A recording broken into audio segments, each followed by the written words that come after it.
go and see Singapore, in Constitution of Singapore, it says you can only borrow debt for capital project that will pay itself back. So all the debts they've borrowed over the years were invested. They're proper. They know where it is. Singapore today is building the biggest port under the sea that they will launch in 2050. That's where Soludo is saying we should go. So if they borrow money to do that, you go and borrow money for shaku shaku dance. You're finished.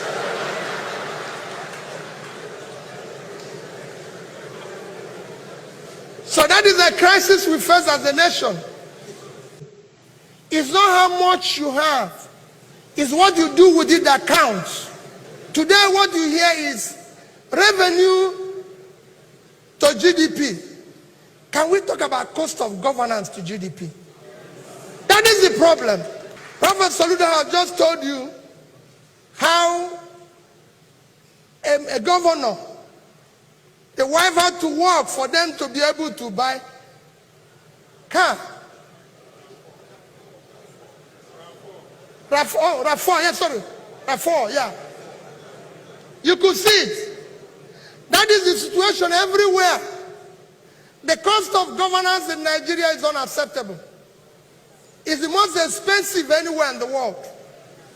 Just to use another example from the same America to show you, the Nebraska is not one of the big states in America.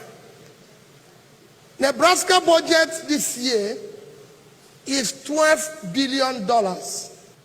Nebraska is the only state in America where you have what you can call a single legislature. They don't have Senate and this. It's the only state in America. Nebraska have 49 legislators. They are paid $12,000 each. They are part-time. $12,000 each. Nobody buys them a car. Nobody buys them anything. Nebraska budget, I've told you what it is. So they buy 600 million. The 600,000 is the entire thing they pay to their house, as salary and everything. Nebraska budget is about 3 times the actual expended budget of the entire Southeast and Northeast. If you put these 11 states together, Nebraska is 3 times that. These 11 states have over 270-something House members costing over 16 billion annually. Let's talk about cost of governance. I can tell you having as the governor, nobody can tell me that our penny cannot do more than what it's doing today. And listen to where you have somebody who is owing a 2-month salary. He says he's owing only 12 and he wants to go again.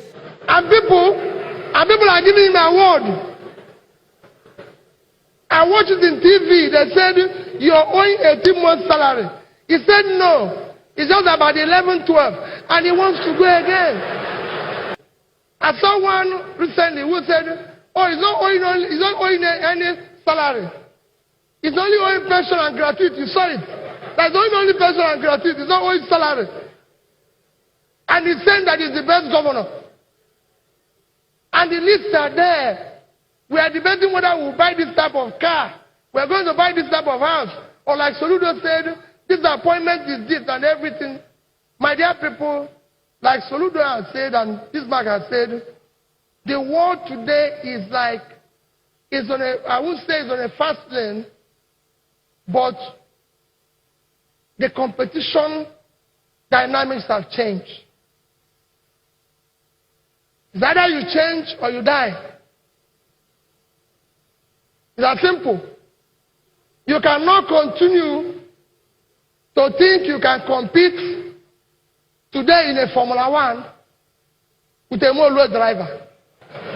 All of you end up in a lagoon. Professor Soludo, he showed clearly that the problem is politics. But for me, I was reading the Chinese ambassador's letter a few days ago. He said you have to look at where you are and be able to then say where you want to go. So for me really is that as Nigerians, as we look forward to what Professor Soludo said that we should do, look at tomorrow, it is important that we look at where we are today as well. And what are we going to do with the people that are in Nigeria today? And then from them we'll lay the foundation of that tomorrow. Today, Nigeria is a home to the highest number of poor people living in any nation on earth. Every minute, 6 Nigerians fall into poverty. Just a decade, a few years ago,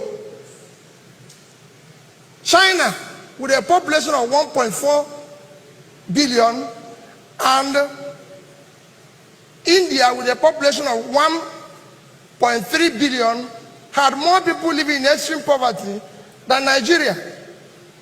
By the year 2000, China had 500 million people living in extreme poverty. But by just adopting and strict implementation of Millennium Development Goals, they've been able to pull 439 million people out of poverty. Just in 2012, India had 276 million people living in extreme poverty. Today, they have less than 76. Nigeria now have more people living in poverty than these two big countries combined. And that is our crisis. And this can be collaborated when you look at our own HDI. If you look at the summation of human development is Human Development Index. This is a measure of how a system is developing. And it's categorized into very high, medium, and low. And if you look at it today, Nigeria, with over 157 in position, is among the low. And if you look at the critical components of it, there's 3 of them. One is life expectancy. The global life expectancy today is 75 years. Nigeria is 54. 20-something years below. In fact, Nigeria is the 3rd lowest. It is very clear. The second is education. Nigeria today is home for the highest number of out-of-school children, 13.2 million. In fact, if you look at what the minister is saying is correct, it should be about 15 million. And if you look at it, of all the countries I'm going to use to show an example of where we are and what we want to do, which is countries that are within the BRICS nation and countries that are within the Mint nation, Nigeria is the only country where you have such a low literacy rate of 51%. All of them are on the average of over 90%. Nigeria is 51. And this is because of our own gross lack of the impact of education, which is what the previous speakers were saying. Number 3 is per capita.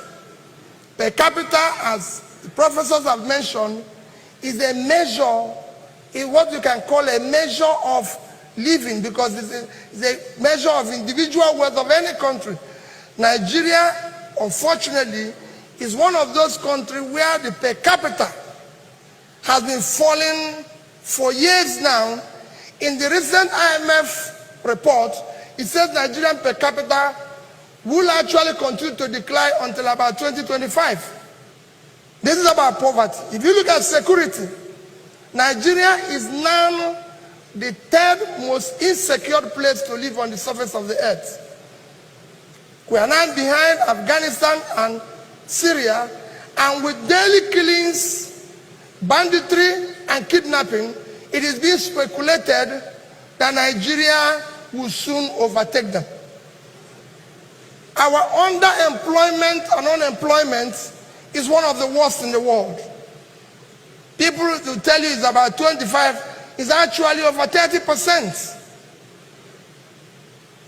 And with over 22 million young people in their productive age doing nothing, it is very worrisome. And of course, concomitant with all these devices we are seeing today, whether it's banditry, whether it's mass killing, kidnapping, and all sorts of things. These are what we are going through as a country. Our debt is escalating every day. If you recall, on May 1, I warned and cried about the debts we are piling.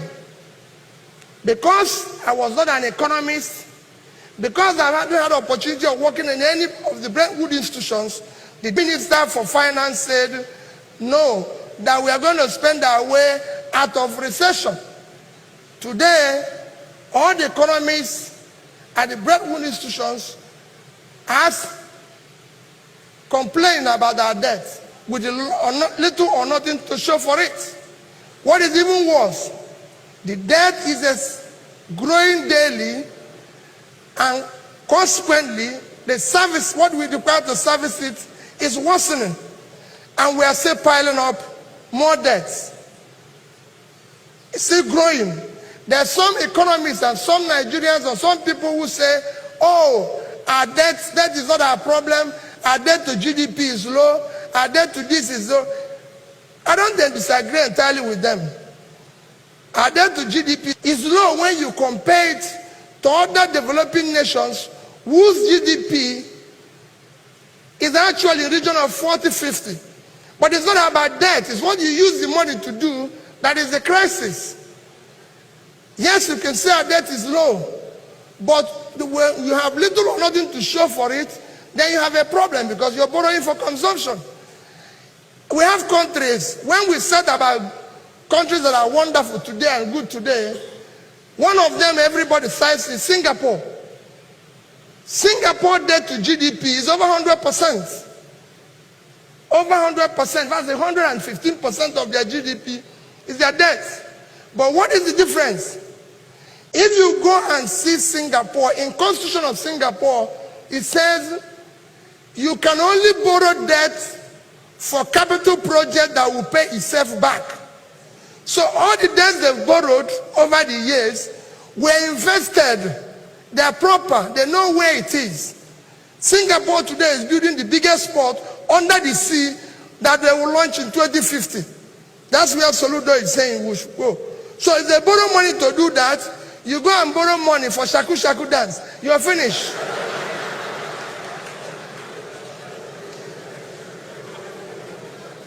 So that is the crisis we face as a nation.